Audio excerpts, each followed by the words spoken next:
Ni tarehe 13 mwezi wa 3 na ni kipindi cha mvua zinanyesha sana huko.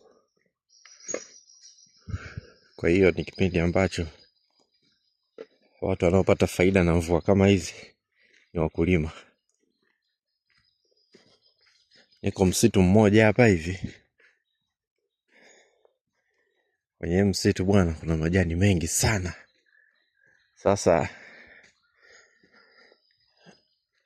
kipindi kama hichi majani yanakuwa mengi sana.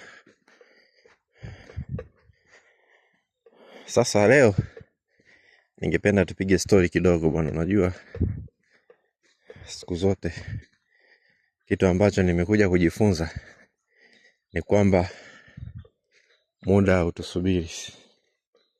Muda wenyewe upo pale pale. Masaa 24 yako pale pale, lakini sisi ndo tunaenda. Kwa hiyo ni jukumu letu sisi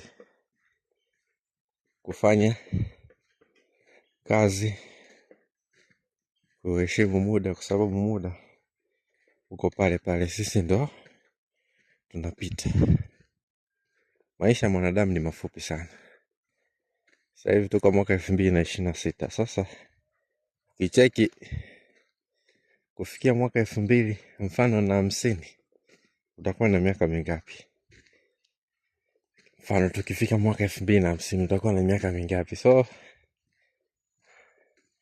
kwa kweli ni hapa duniani tupo kwa muda sana. Muda wetu ni mchache. Hatuna muda mwingi. Kwa hiyo ni jukumu letu tufurahie maisha. Kitu kingine hicho kuja bwana kugundua. Unajua huku, mfano ukija kama huku mapolini huku,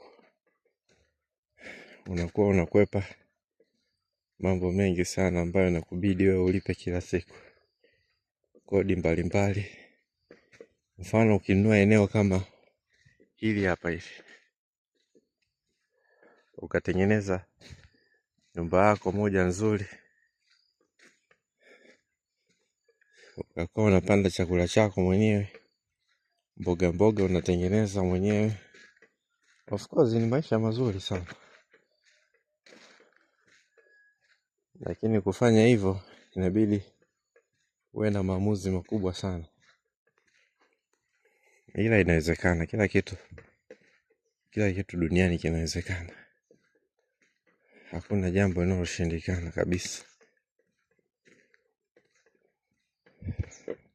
Kama wengine wanaweza, kwa nini wewe ushindwe eti? Lazima ujiulize kwa nini wewe ushindwe wakati wengine wanaweza. Kama wao wanaweza na wewe unaweza.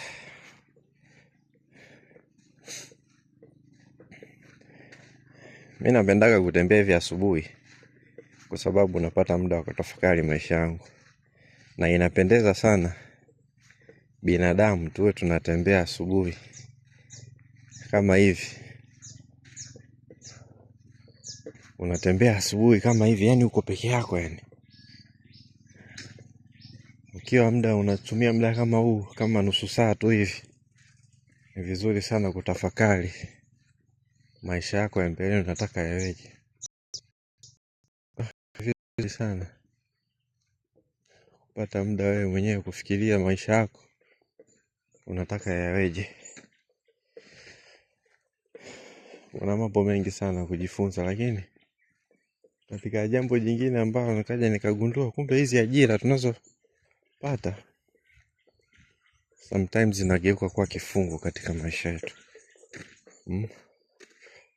Unapata ajira nzuri kabisa, lakini muda wako unakuwa umebanwa.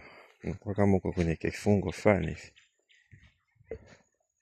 Kwa sasa ili kujinasua pia inabidi sasa uweke malengo, ufanye kazi kwa muda kama miaka 5, ukaanzisha kitu chako na wewe, kwa sababu hakuna mtoto wako harithi ajira yako. Takiwa utambue. Mtoto wako harithi ajira yako, mtoto wako anarithi biashara yako. Kwa hiyo lazima uanzishe biashara kama unataka uachie watoto wako future nzuri katika maisha yao.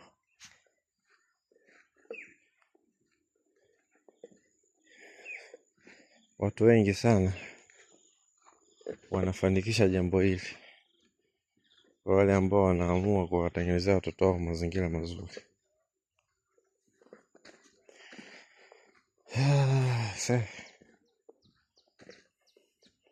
Hii ni morning talk inaitwa. Naomba usiache basi kusubscribe na kulike. Subscribe bwana, hii channel ikue. Unajua tufikishe hata followers but hata 1000 basi usiache kufollow na kulike bwana.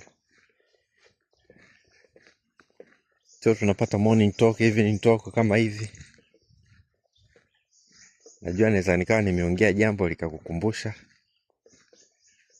ukalizingatia.